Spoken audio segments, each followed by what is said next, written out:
Oke, semangat pagi. Semangat pagi teman-teman. Semangat pagi semuanya. Apa kabar Pak Darmadi? Luar biasa. Luar biasa. Tetap Saya luar yakin biasa. teman-teman dan kita semua pasti luar biasa. Iya. Jumpa lagi bersama saya David Setiawan dan Pak Darmadi Dharmawangsa dalam Monday Morning Motivation. Dan Pak Darmadi, minggu lalu kita sudah bahas yang low yang pertama ya. Di sana bagus banget, kita sudah belajar mengenai mindset. Kemudian Pak Darmadi tekankan mengenai goals juga ya. Iya. Dan Hari sebenarnya kelanjutan dari buku kelanjutan ini. ya. Buku ini walaupun tipis teman-teman, tapi buku ini merangkum banyak sekali subjek. Yes. Dan sangat luas gitu. Betul. Dan kalau Anda tanya kenapa buku ini tipis, karena penulis ini mengatakan bahwa sebenarnya subjek yang dibicarakan di sini sebenarnya sudah kita hadapi setiap hari. Jadi walaupun subjeknya besar, tetapi subjek ini sangat umum.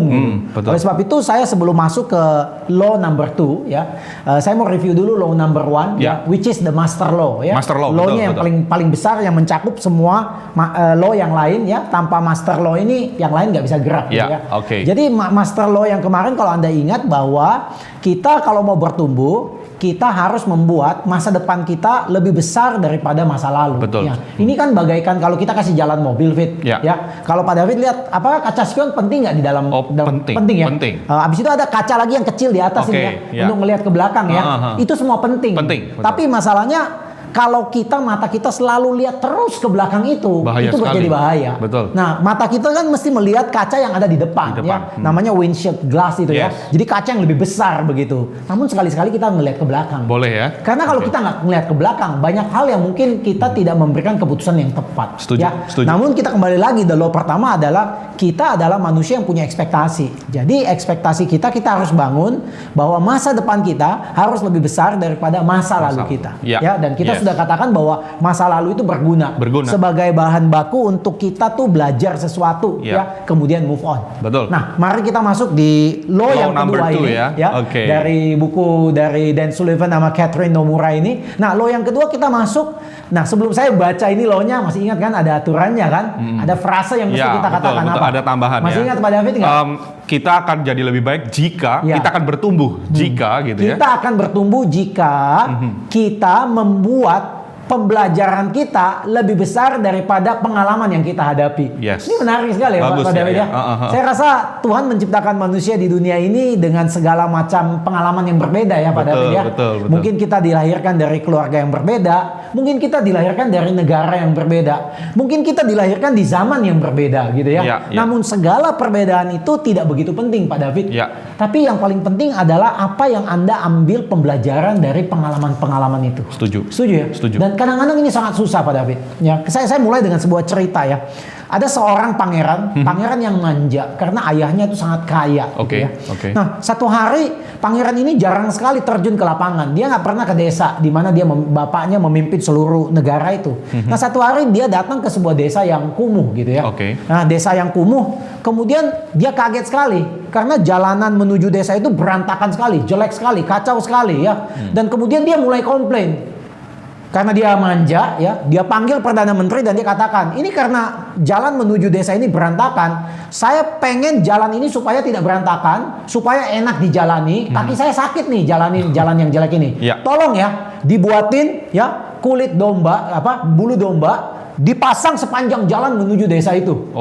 Jadi bayangin Pak, karena dia melihat sesuatu yang dia nggak bisa terima, dia nggak bisa terima pengalaman baru ini, dia merasa saya selama ini hidupnya nyaman, kemudian dikasih sebuah rute yang tidak nyaman bagi dia. Solusinya adalah tolong buat ya jalan menuju desa itu dipenuhi dengan bulu domba supaya kakinya nggak kantuk batu gitu Pak.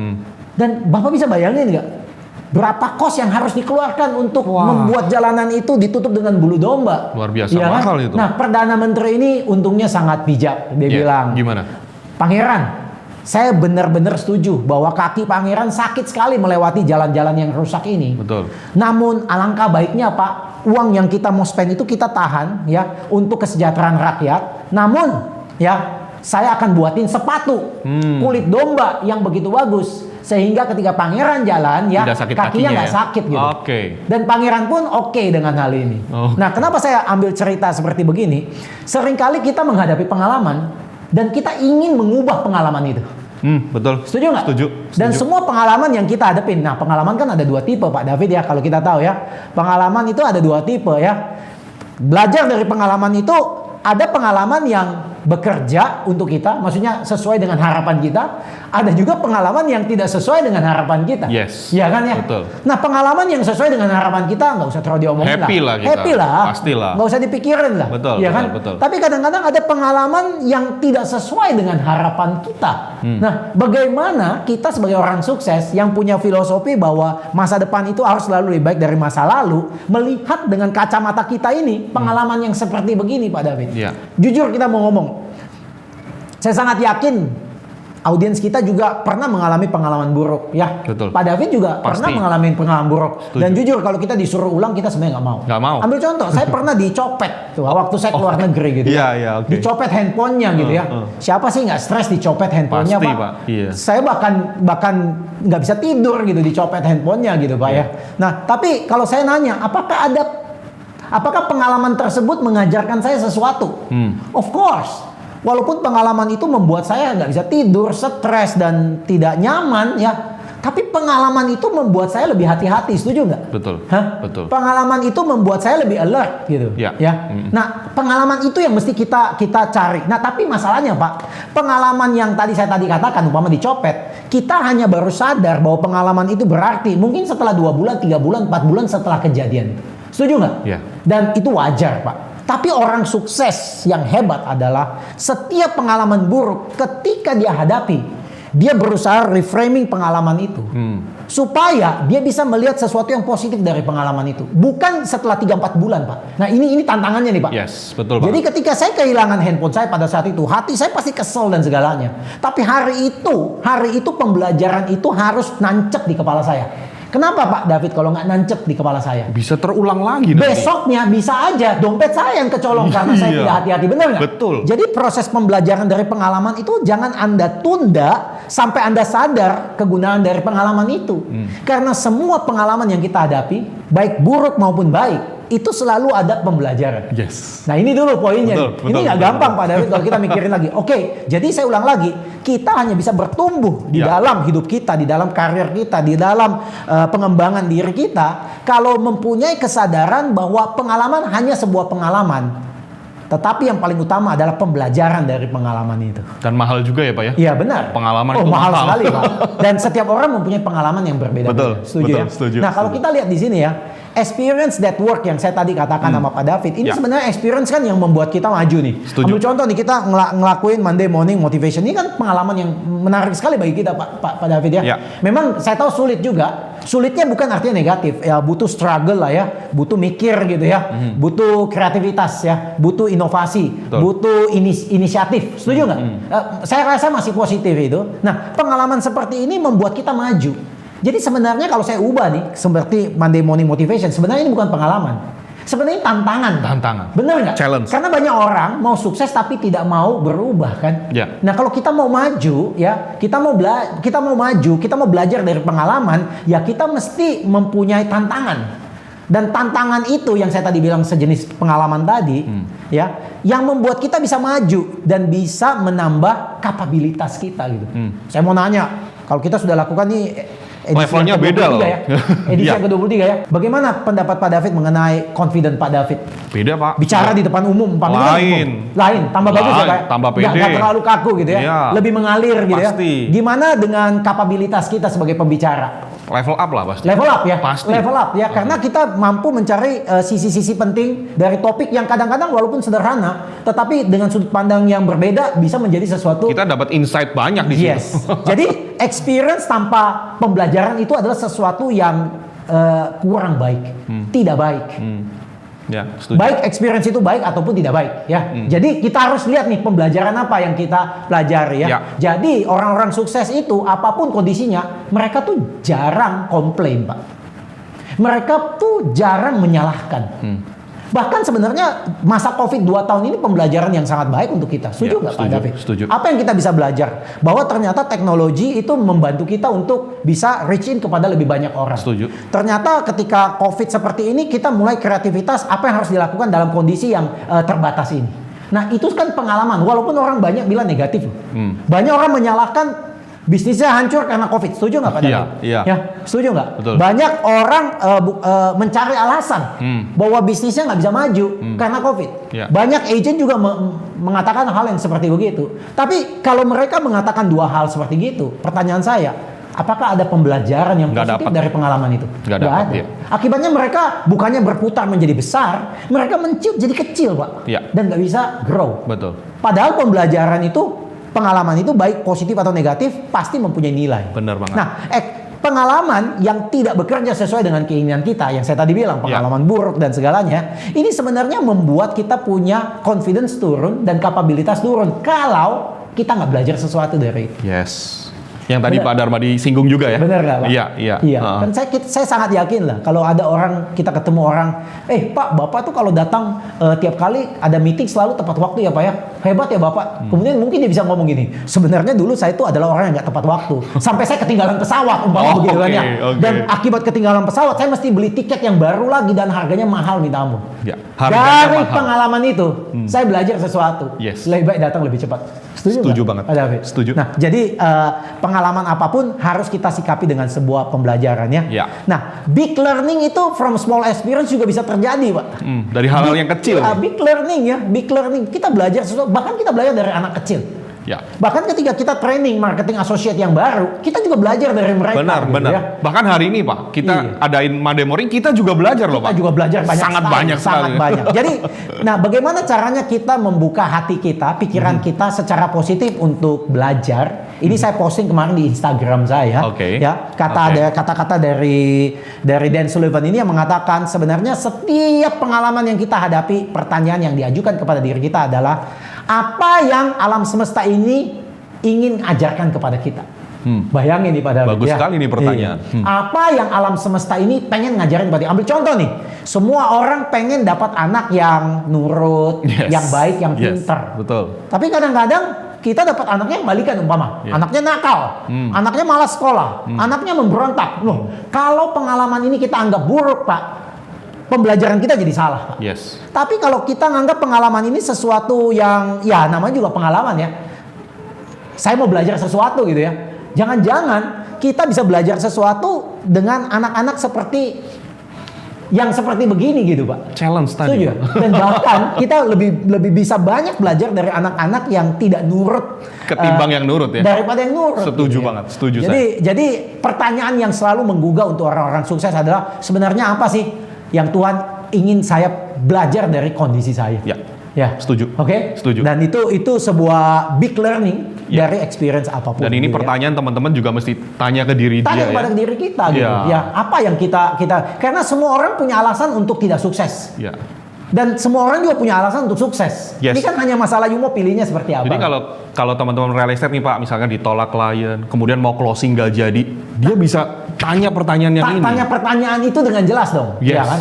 Ditolak sama klien, ya, ditanya gitu ya. Makanya kadang-kadang ada agent yang cukup pinter, ketika ditolak dia akan nanya, Pak, saya terima kasih Pak udah diberikan waktu presentasi sama Bapak dan saya tahu pada saat ini Bapak belum mau memakai jasa saya. Pak, tolong Pak kalau bisa kasih saya input Pak, kira-kira apa yang salah dari produk saya Pak? Wow. Apa yang salah dari saya supaya kedepannya saya bisa memperbaiki? Yes. Mungkin dengan pertanyaan sangat positif seperti begini, mungkin customer nanti akhirnya ngomong gitu kan ya. Betul. Ngomong sesuatu dan you belajar sesuatu. Yes. Kemudian you move on. You maju satu tingkat lagi, you Ya. lulus satu kelas gitu ya. Betul. Jadi ada pepatah mengatakan yang begini nih ya, Anda tidak bisa memilih semua pengalaman Anda, setuju? Betul. Anda nggak bisa milih. Nggak bisa. Kadang-kadang dikasih pengalaman yang baik, dikasih kadang-kadang pengalaman yang menantang Kalau gitu ya. suruh pilih yang baik semua Pak. Hah? Kalau boleh pilih yang pasti yang enak semua. Tapi hati-hati loh Pak. Ketika Bapak pilih semua yang baik, Kita nggak dapat belajar apapun di situ. dan ketika Bapak satu saat ketemu yang jelek, Bapak lebih nggak mampu menghadapinya, Pak. Yes. Benar nggak? Betul. Bapak betul. lebih nggak mampu Setuju, menghadapinya. setuju. Jadi lebih baik, Pak. Aha. Sama seperti main badminton. Ya. Kalau main badminton kan itu kan ada set pertama, Ya. set kedua. Kalau set pertama you menang, set kedua you kalah, masih ada rubber Rubber set. game, Setuju? yes. Pak David lebih senang kalah dulu baru menang belakang atau menang dulu baru kalah belakang? Waduh, kalau bisa menang terus saya. Iya. Tapi kalau pilihannya hanya tadi seperti apa, Pak? Kalau kalah dulu menang belakang mungkin better ya. Of course, karena yang tujuan kita kan mau menang. Menang. Ya jadi kalau pengalaman buruk banyak di dalam hidup kita, kita bersyukur. Yes. Karena dari pengalaman buruk Blessing itu, ya. Gini nih, kalau saya menghadapi 10 pengalaman buruk dan Pak David kasih saya satu lagi pengalaman buruk, bagi saya nggak ada masalah, Pak. Tapi 10 pengalaman buruk, berikutnya pengalaman baik, itu sangat saya bersuka cita dan semangat. Tapi kebalikannya, kalau Pak David sudah kesenangan dapat 10 pengalaman baik, kemudian saya kasih satu pengalaman buruk saja, Pak David ngomel minta ampun. Ya, anak-anak zaman sekarang, Pak, umpama nih, kalau lampu padam, AC tidak nyala. Seharian mereka marah-marah. Ngeluh ya? Ngeluh. Gitu. Padahal waktu saya kecil, Pak. Nggak pakai AC ya, Pak ya? Bukan nggak pakai AC, lampu jepret-jepret itu seminggu. Biasa banget, Pak. Bener nggak, Pak? Yes. Iya, makanya orang tua kita generasi sebelumnya itu lebih tahan banting, Pak, dibanding kita, Pak. Benar. Ya, kenapa? Karena masa-masa percobaan mereka, masa-masa pengalaman buruk mereka itu melatih otot mereka. Setuju nggak? Setuju. Ya? Jadi ada pepatah mengatakan Anda tidak memilih pengalaman yang Anda dapat di dunia ini, tetapi Anda bisa memilih apa yang Anda mau pelajari dari pengalaman itu. Ini luar biasa. Menarik. Ini butuh effort, Pak. Ini butuh framing orang sukses. Ini butuh framing orang positif. Karena lebih banyak orang negatif, Pak. Bapak pasti pernah dengar orang suka ngomong lah, Tuhan tuh nggak adil, Pak. Tuhan nggak adil. Iya, karena dia selalu melihat orang lain lebih baik dari dia gitu kan. Tapi kan dia ngelihat orang lain tuh dari kacamata dari luar saja kan ya. Dan dia hanya snapshot doang, hanya ngelihat pada saat itu. Sebenarnya Tuhan banyak pengalaman-pengalaman yang ingin kita dapat sesuatu dan move on. Oleh sebab itu, ya, Anda tidak bisa pilih pengalaman Anda, tapi Anda bisa pilih apa yang Anda mau pelajari dari pengalaman itu. Ya, seperti kemarin kita juga cerita bahwa pengalaman itu sebenarnya kaya dalam proses belajar kesempatan yang ada. Kalau Anda mau membuka mata Anda gitu. Setuju nggak? Benar. Ya, kalau anak kita sekarang sekolah komplain. Saya masih ingat anak saya waktu SMP, SMA suka komplain. Aduh, pelajarannya susah nih. Aduh, pelajarannya susah nih. Aduh, teman-teman di kelas kayaknya pintar-pintar semua nih. Waktu dia masuk kuliah, Pak, karena pelajarannya udah susah, karena kompetisinya udah berat. Dan ketika masuk kuliah, dia merasa tugas-tugas yang di kuliah itu enteng bagi dia. Bahkan sekarang anak saya ditunjuk jadi tutor, jadi pengajar untuk mahasiswa yang lebih baru. Dan dia bilang sama saya gitu, Papi, ternyata tuh waktu saya belajar dulu susah itu bagus sekali loh, Papi. Ternyata saya lebih bisa ngerti sekarang, sehingga saya bisa lebih advance dari orang lain, dan sekarang saya dibayar untuk ngajar yang lebih baru lagi. Jadi, yang saya tadi bilang, anak saya baru ngomong sekarang untuk pengalaman 3-4 tahun yang lalu. Saya kan tadi bilang, ya, lebih hebat lagi kalau you nggak nunggu 3-4 tahun, you menyadari bahwa kesulitan yang diberikan itu positif. Tantangan yang diberikan itu baik. Kompetitor yang you hadapi sangat bagus untuk melatih you punya kapabilitas, meningkatkan daya juang Anda. Jangan komplain, Pak. Karena komplain itu makanan pagi orang-orang loser, Pak. Saya ulang lagi, bagus juga ya. Komplain itu makan pagi orang-orang loser. Ya, nyalain orang, makan siangnya orang-orang loser. Iya kan, Pak? Abis itu mengeneralisasi kehidupan orang lain bahwa kehidupannya tidak sebaik orang lain, itu makan malamnya orang loser, Pak. Jadi kalau you makan sehari 3 kali selama setahun, ya udah, Pak. Selesai, Pak. Nggak bisa bertumbuh, Pak. Langsung stop, Pak. Ya. Iya, ya. Nah, oleh sebab itu kita mesti menjadi orang yang mampu mentransformasikan ya pengalaman-pengalaman kita untuk menjadi sebuah pembelajaran, sehingga kita nggak pernah khawatir bahwa masa lalu kita itu atau pengalaman jelek itu membuat kita nggak bisa maju gitu. Dan ini kesempatan sebenarnya. Pak David, kenapa saya bilang kesempatan? Karena nggak banyak orang mikir kayak begini loh. Setuju. Nggak banyak orang. Nggak banyak orang memikir bahwa pengalaman buruk itu adalah sesuatu yang baik. Atau pengalaman buruk itu ada baiknya untuk kita. Nggak banyak orang bisa mikir kayak begitu. Starting dari dia punya mindset lagi. Low one tadi ya kemarin ya. Iya. Jadi ini walaupun kelihatannya gampang, Pak, tapi nggak segampang yang kita pikir. Betul. Oleh sebab itu, poin di sini saya stop dulu. Saya mengatakan bahwa setiap kali ada pengalaman, pisahkan pengalaman yang baik atau pengalaman buruk. Begitu tahu pengalaman buruk, jangan cepat-cepat kecewa, jangan cepat-cepat marah, jangan cepat-cepat cari alasan, jangan cepat-cepat nuduh orang lain, blaming. Ya. Berhenti sebentar, nanya seperti tadi, apa yang saya mau diajar hari ini? Nah, dari situ you bisa menjadi orang yang jauh lebih hebat, jauh lebih baik. Ya, kenapa? Karena setiap pembelajaran itu memberikan sebuah pondasi ya untuk bisa menghadapi pengalaman-pengalaman berikutnya di masa depan. Ini naik kelas, Pak ya. Ya, kita butuh naik kelas, setuju? Butuh. Iya. Dan ketika you naik kelas, seperti you duduk di bahu seorang raksasa. Ketika you berada di bawah, mata you tuh hanya lihat terbatas ya. Terbatas, Pak. Ya. Tapi kalau you manjat ke atas nih, Pak, duduk di bahu raksasa, Pak, pandangan you jauh ke depan. Yes. Dan ketika pandangan you udah bisa jauh ke depan, you akan sadar bahwa semua pengalaman, baik buruk maupun baik sekalipun, itu memberikan pembelajaran yang baik untuk kita semua. Iya, luar biasa. Law 2 sudah dibahas, teman-teman. Pasti Anda dapat insight ya dari obrolan kita dalam Monday Morning Motivation. Jangan lupa klik like and subscribe YouTube channel ini. Oke, so see you in Monday Morning Motivation.